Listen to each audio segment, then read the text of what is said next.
Ambience Group, renowned for its luxury real estate projects, embarked on its journey in 1986. The group specializes in offering premium architecture and design, providing an ideal living environment with the best comforts in one place. Ambience Group is known for developing high-end residential, commercial projects and hotels in prime location. The group aims to make luxury living more accessible to discerning home buyers, ensuring excellent value for their investment. Today we have with us Mr. Ankush Kaul, Chief Business Officer of Ambience Group, to discuss these and more. A very warm welcome, Ankush. Thank you.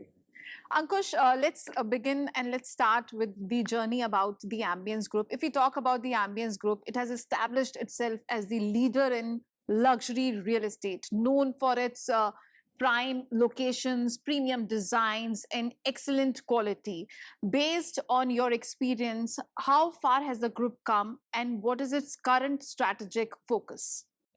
Well, yes, Ambience has been very serious about its business, and one thing that sets us apart from everybody, I would say, is that we only know luxury. So whether it's our homes or the malls or the office spaces or the golf courses or anything that we've done, uh, you know, it's been pure luxury, and that's been the focus. We've not done too much together. That's we've been very focused about each and every product, each and every delivery. We've been very, very focused. So we've taken, one step at a time, as far as, our products and deliveries are concerned. So over the years, we've started with South Delhi floors. Initially, that was the entrance, that Ambience had. But then, of course, when we acquired, marquee, land patches across NCR, across North India, we got into larger developments. And of course, our signature development being the Ambience Mall and the beautiful residences at the Ambience Island. So every development is a hallmark of top quality, and all the people who come and experience an Ambience property, whether they're residents, whether they're office goers, whether they're school students, or simply home users, they all swear by the Ambience quality, and that we are very proud of what we've done. So, as we are talking about luxury and ambience, we can say that they are like one bird. And if we talk about Magicbricks' latest housing sentiment index report, the data shows that Gurugram has a huge demand for luxury housing. Based on your experience in next 5 years, which other locations do you anticipate will become new hotspots for luxury real estate?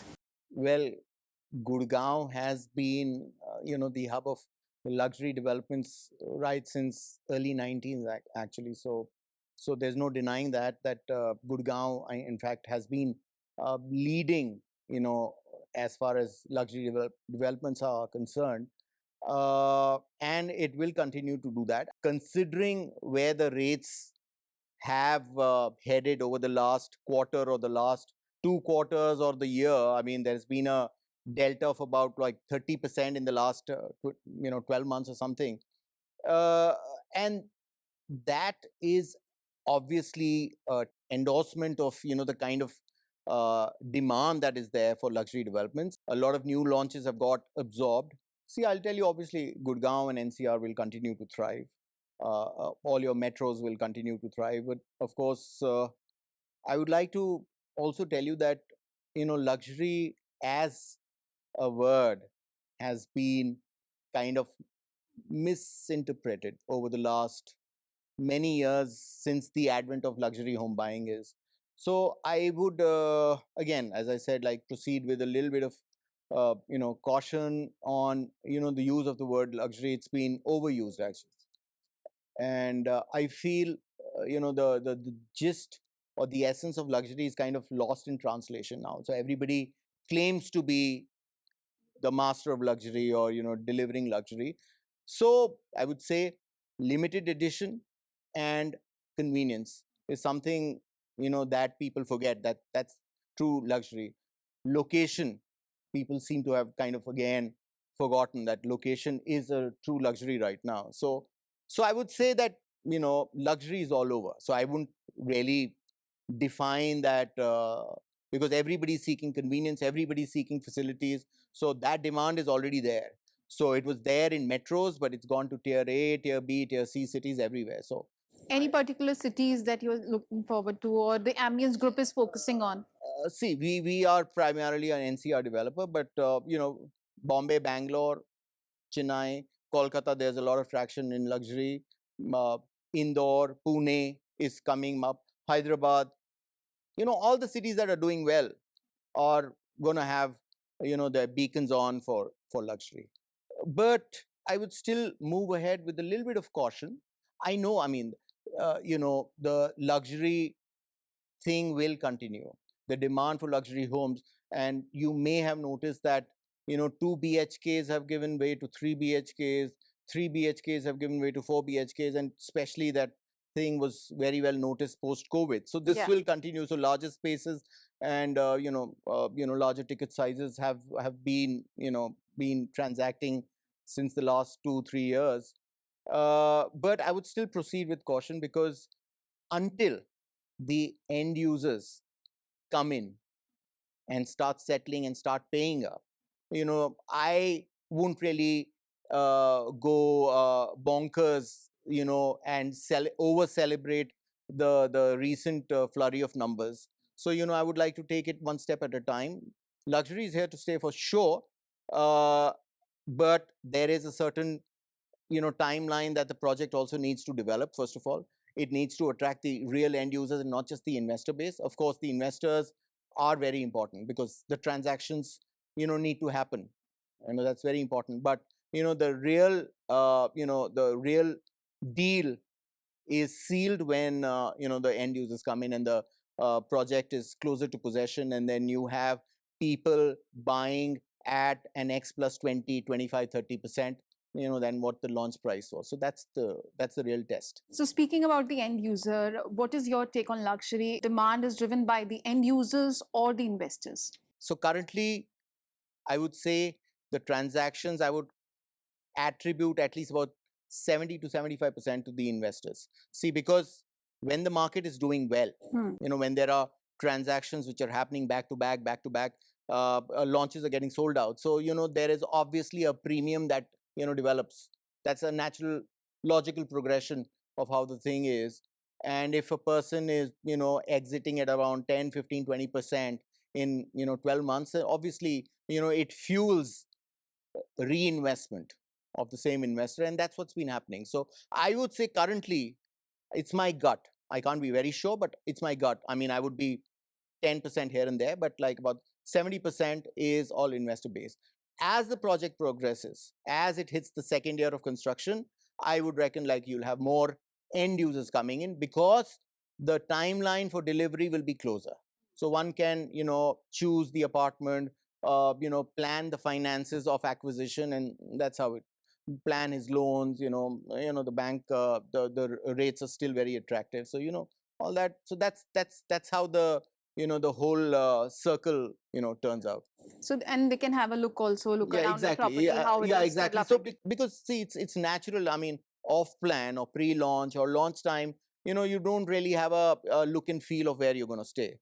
So it's more of speculation, or it's more a leap of faith, like I'm going to put my money over here. But when the project starts taking shape is where you actually kind of you dream that this is my apartment, this is my room, this is how it's going to be. So it's a that buy is more emotional, and the investor buy is purely financial in nature. So, do you think that in this case, AI can be of any help with digitization and virtual visits and all? See, I'm an old school sales guy. For me, real estate business is all flesh and blood. It's all about human connect.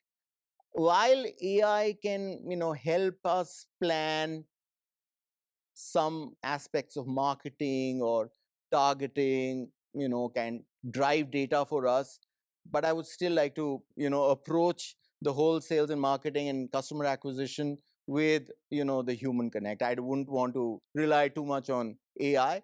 use it as a tool, not task around it. As you mentioned, old school, there is a term Gen Z, and Magicbricks Housing Sentiment Index report has indicated a strong interest of Gen Z in home buying. Based on your experience, how is this trend manifesting, and how are the designs and amenities of your offering evolving to meet the preferences of this demographic? See, I'll tell you, I'll take that with a pinch of salt, and I would I buy into the data in the sense what would have happened is I think that Gen Z would have shown a lot of delta over last year, in the sense if Gen Z buyers were say 1% or 2% of the overall buying population, it must be 5, 6, 7% right now. So the traction is there, but still they would be the least significant percentage. But yes, definitely a segment to look into, because they are the trendsetters. They kind of they have their set likes, dislikes. But you have to realize Gen Z is the home buying. I mean, Gen Z is what, 1997 onwards or something like that. So that would practically make them about 15 to 25 years old bracket kind of thing. So they are basically uh, uh, they're the future decision makers. So obviously, what they think, how they Or act, maybe the influences to their parents influences. or Yes, yes, yes, whatsoever. all that. So yeah, they definitely they have a lot of. In fact, it's a coincidence that I was just talking to my marketing team yesterday, and we were just thinking and talking and debating about like how much influence do the younger generation have on the older generation about homes and where they need to stay and where they need to buy. So they could be influencers, but they're not the buyers themselves, not as of now, but they are definitely the influencers. But they're also people who are young professionals who are probably stepping out of their homes for the first time, because they're 22, 23, 24, 25 years old. They're stepping out for the first time, and they're probably moving out of their homes, their hometowns, and settling in other places. So obviously they will be looking for homes. But they're also the generation who are not emotionally attached as of now, and they don't have families as of now. I think their family ship is still about 5 to 10 years away. So they're the people who are stepping out, and they probably have cracked the code of renting out, being more financially savvy than buying a home. So they'll still be into that phase of renting out for the next 5 years at least, before they actually get into serious home buying. So there's been a long debate about renting versus home buying. What's your take on it? Because there is a saying by Hiranandani also, that in future there might come a time where you won't be able to rent an apartment. So what is your take on it? I don't know about that. You'll always be able to rent an apartment, because I mean the kind of supply that's coming in, so you'll always have rentability. But yes, so there is this thing that's been floating around since the last so many years, that especially where people are becoming very, very financially conscious, and lifestyle expenditures have increased. So you need to be very, very frugal, not frugal, but you need to be very conscious of where your money is going. And while homes and home buying is a great asset to invest in, but people are looking very, very short term right now. And while leasing could cost you about 2.5%, buying a home costs you anything from 8 to 9%. I'm talking about the ROI. So yes, it's a financially probably a more savvy decision. But having your own home is also a very emotional kind of a thing, and especially for family oriented people, where or I guess there, especially for there's an adage, Indians, roti kapda makan kind of a especially thing. for Indians, like Yeah, especially for Indians. So you'll always have that emotional. emotional connect to having your own home, apni Yeah. chat, apna ghar, Hmm. that thing. So home buying will not go out of fashion for sure. Not for sure in India, I believe. No way, no way. Yeah. So So apna ghar. yeah, talking about trends, we at Magic Brick release different kind of reports. To name few: Propindex report, rental index report, housing sentiment index report. How helpful do you find them for the industry? So the reports are fairly good, I must say. I mean, I've gone through your Propindex, I've gone through the HSI, which is I think the housing sentiment index and all that. So uh, they're good for taking macro level decisions. They kind of give you an insight into what demographics are doing, what they're doing. They give you a nice pan India city wise breakup of what's selling, what configurations are in demand. Like, so that's where we, although we had a feel that we're getting a lot of 3 BHK queries right now, but seeing the reports kind of it clearly showed that yes, 3 BHKs have token. I think they're like more than 40% of the total configuration sold, and 2 BHK has declined. So while we kind of felt that, but this thing fructified, that yeah, this is what's happening. Like to go through all that. It gives us a broad level indication of what trends and what demographics and what configurations, the rate movement, that's very important, and it helps us take some broad decisions, and that's very good, very insightful. Coming back to Ambience, what are the group's future plans? So currently we are taking care of all the obligations of delivery of our residential portfolio.